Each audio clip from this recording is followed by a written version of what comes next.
All right, welcome back, everybody, for another deep dive. Today, we're getting into some really creepy stuff. Oh, boy.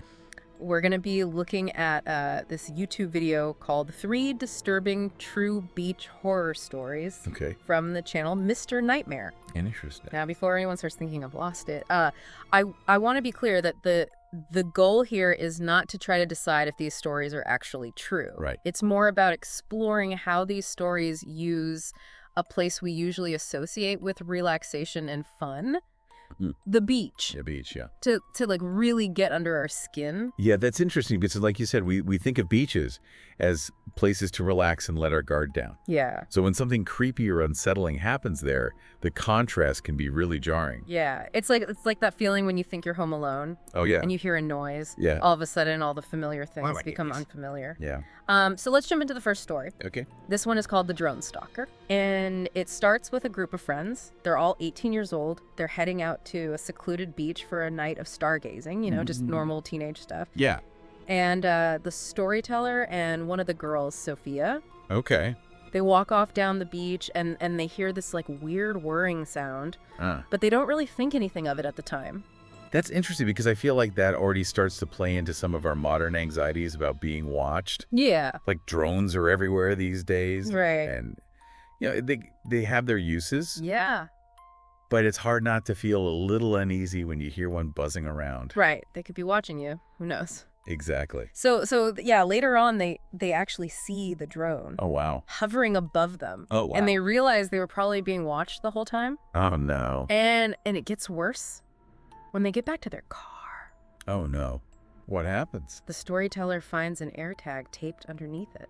What? Someone was tracking them. Oh, that's creepy. It's like someone was specifically targeting them. It's not just some random drone flying by. Right. And that's what makes it so scary. Yeah. That feeling of going from anonymity to being the target. Mm-hmm. Someone's watching you and you don't know who or why. Right. They're freaked out, obviously, so they smash the AirTag. Yeah. And they decide to stay at a friend's house just to be safe. But I think I would do the same thing. Yeah. I don't know what I would do in that situation. And it's like that feeling of being watched without knowing who is watching you Yeah. is incredibly unsettling. It's Yeah. really hard to shake that off. And it doesn't end there. Oh, no. Weeks later, the storyteller gets pictures of himself and Sophia from that night on the beach. Pictures. Pictures taken by the drone. They're grainy, taken in the dark, but it's clearly them. Oh, my God. And they're in compromising positions. Oh, that's awful. So it's like another level of violation of their privacy. Absolutely. It just shows how even in a place where you think you're secluded, you're really not alone. And, we have to think about all the technology available today. Right. Like drones are getting quieter, smaller, more sophisticated. Yeah. And with things like AirTags, the technology to track someone is just readily available. It makes you wonder how we protect our privacy in this world. It makes you think twice about what we even consider public space. Yeah, where do we actually have privacy anymore? A good question. It is, and it's not about being paranoid. It's about understanding the capabilities of this technology and the potential risks. Right. It's important to be mindful. Okay, so that was our first beach horror story. Let's move on to the next one. Okay. This one takes us to Lavallette, New Jersey, All right. and it features something a little bit different. Okay. We've got a private beach, 2 19-year-old guys, Okay. and some really strange figures in the dunes. Okay. This sounds like it plays on a different kind of fear. Yeah. Like the fear of the unknown. Exactly. Okay. So picture this. We've got the storyteller and his friend Ricardo. Okay. They want to have a chill night. Mm-hmm. So they head to this private beach with some beers and a joint, Okay. and they choose a really isolated spot, Wow. figuring they're all alone. That isolation is a key element here, though. Oh, yeah. How so? They're trying to get away from everything, but Right. that also makes them more vulnerable. That's a good point. Yeah. So they're lying on the beach Mm-hmm. when they hear this faint metallic buzzing sound. What? They can't figure out where it's coming from. Huh. It seems to be like everywhere and nowhere. Oh, that's creepy. Yeah, super creepy. It's like a sound that just doesn't belong in that environment. Yeah. And the fact that they can't identify it makes it even more unsettling. Right. Like, what could possibly be making that noise Right. out there in the middle of nowhere? And of course, when they stand up, Oh, the buzzing gets louder. Oh, no. So they look towards the sound. Yeah. And what do they see? What? This tall, dark figure. Oh, geez. With abnormally long arms, just standing there on top of a dune. Oh, wow. The description of the figure is really vague. Right. It leaves it up to the listener to imagine what it looks like. Yeah, but it's like this sense of otherness. Exactly. Something that just doesn't fit into our understanding of the world. Yeah. So they're terrified, obviously, and they run towards another dune entrance. Okay. But when they get there, Yeah. there are more of these figures just waiting for them, just standing on the slope, seemingly facing them. Oh, my God. It's like they stumbled onto something they weren't meant to see. Right. Like some hidden world Yeah, that exists just beyond our perception. totally. Wow. So they freak out, they ditch their bikes, and they run all the way home. I think I would too. Yeah, I don't blame them. In that kind of situation, your instinct is to just get away from the unknown as quickly as possible. Yeah. It's like a primal response to danger. Mm-hmm. But what's interesting is that the story doesn't give us any answers. We don't know what those figures were. Yeah. Were they even human? It's that lack of resolution that really gets you. Exactly. And it plays on our fear of the unknown, but it Yeah. also makes you wonder what else might be out there in the darkness. Yeah. What else is lurking out there? Exactly. Okay, so that was creepy, right? But wait until you hear about this next story. This one takes us to LBI. But instead of strange figures on the beach, it involves a home invasion.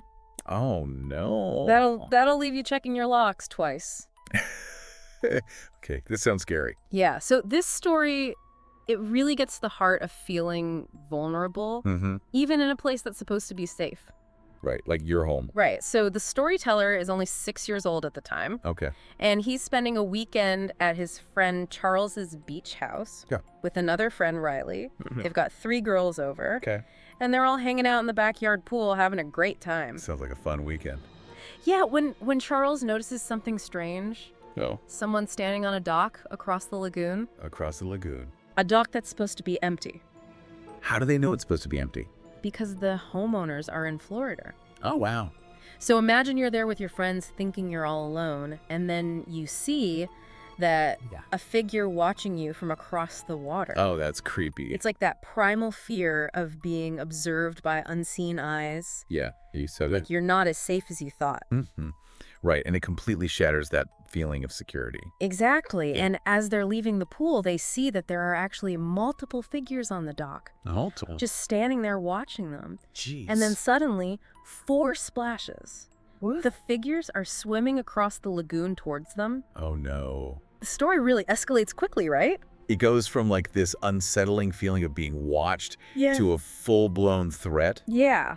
And for a group of teenagers, I can't even imagine how scary that must have been. I know, it's terrifying. So they rush inside, but in all the chaos, they forget to lock the sliding door on the upper deck. Uh-oh. And then they hear footsteps upstairs. Oh, no. The intruders are already inside the house. That's awful. It's not just about being watched anymore. Right. It's about having your personal space violated. Mm-hmm. And that can be so unsettling, especially when you're young and outnumbered. And it gets even creepier. Oh, no, Ham. Because the intruders seem to know the layout of the house. What? They knew the family was away. Wow. And they even knew where the spare boat key was hidden. How would they know that? That's what's so creepy, right? So they end up robbing the house and stealing the boat. Oh, my God. It wasn't a random break-in. Yeah. It was planned. That's so scary. Makes you wonder who these people were. Right. And how did they know so much about the house and the family? The storyteller says that years later, he's still hyper-vigilant about locking doors and windows because of this experience. Yeah, that makes sense. That makes sense, right? Like, that kind of experience can really stay with you. Yeah. It can make you question your sense of safety and be more aware of potential threats. Yeah, even in places that should be secure. Exactly. So we've got 3 pretty terrifying beach horror stories here. Yeah, those were scary. What strikes you about these stories? What are some common threads that stand out to you?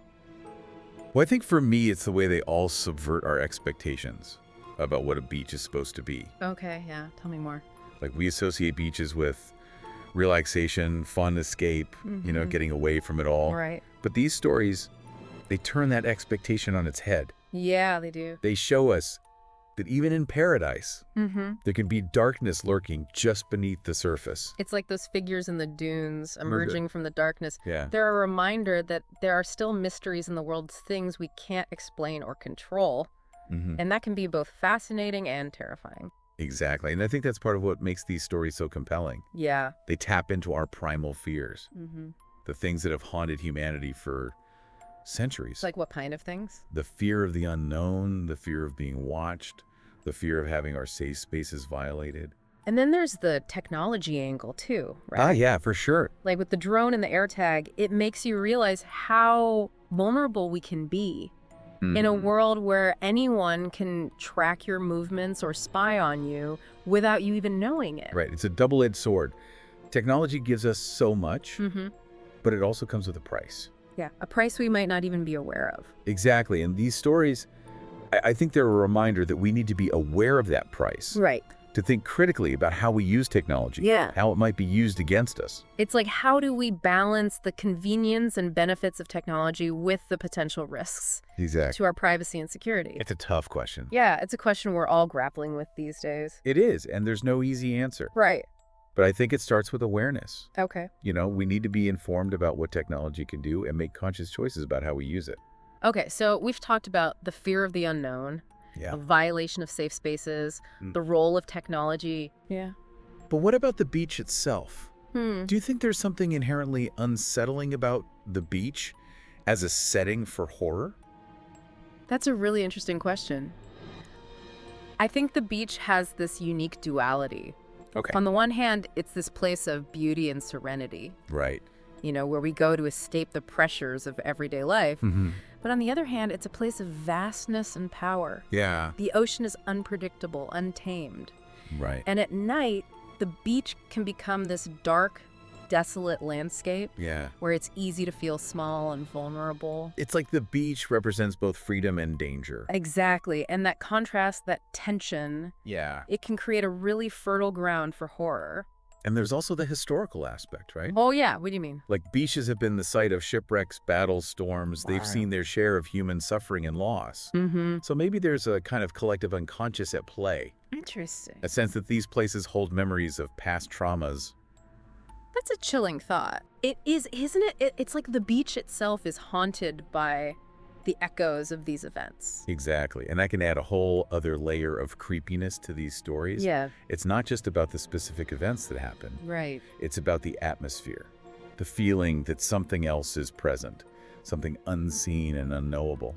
And maybe it's that very sense of the unknown that draws us to these stories. Could be. You know, we're fascinated by the things that lie beyond our understanding, the things that bump in the night. Yeah, it's like a primal urge to confront our fears, to explore the darkness that lies at the edge of our perception, and maybe to catch a glimpse of something truly extraordinary. Oh, okay. So we've delved into the psychology of fear, Yeah. the anxieties of a technology-driven world, the Right. haunting beauty of the beach itself. But as we wrap up this deep dive into beach horror, I want to leave you with one final thought. Okay, I'm listening. What if the beach isn't just a setting for these stories, but is actually like the source of the horror? What if the sand dunes, they hold secrets that we're not meant to know? Oh, that's a good one. Or what if the ocean depths, Yeah. they conceal something ancient and malevolent?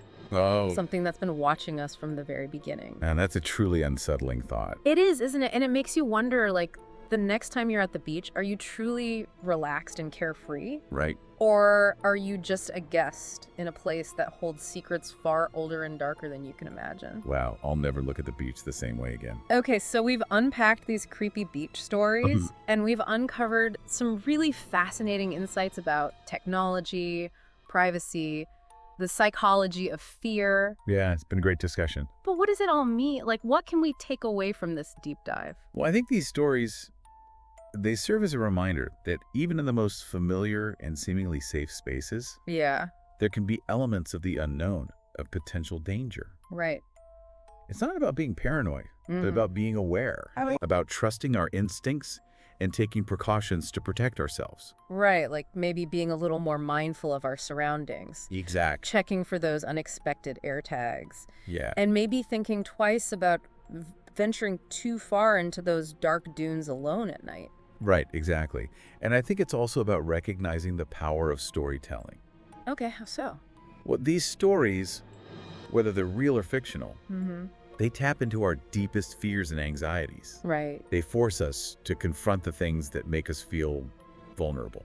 And in a way that confrontation can be cathartic, right? Yeah, I think so. Like by exploring these fears through stories, Yeah. we can gain a better understanding of them Mhm. and maybe even find ways to overcome them. Absolutely. Stories can help us process our fears, make sense of the world around us, Yeah. and ultimately feel a little less afraid. So maybe the next time you're at the beach, Yeah. you'll listen to the waves crashing on the shore a little differently. Right. You'll feel the sand beneath your feet and wonder what secrets it holds. You'll look out at the vastness of the ocean and realize that there's still so much we don't know. And maybe that's the most important takeaway of all.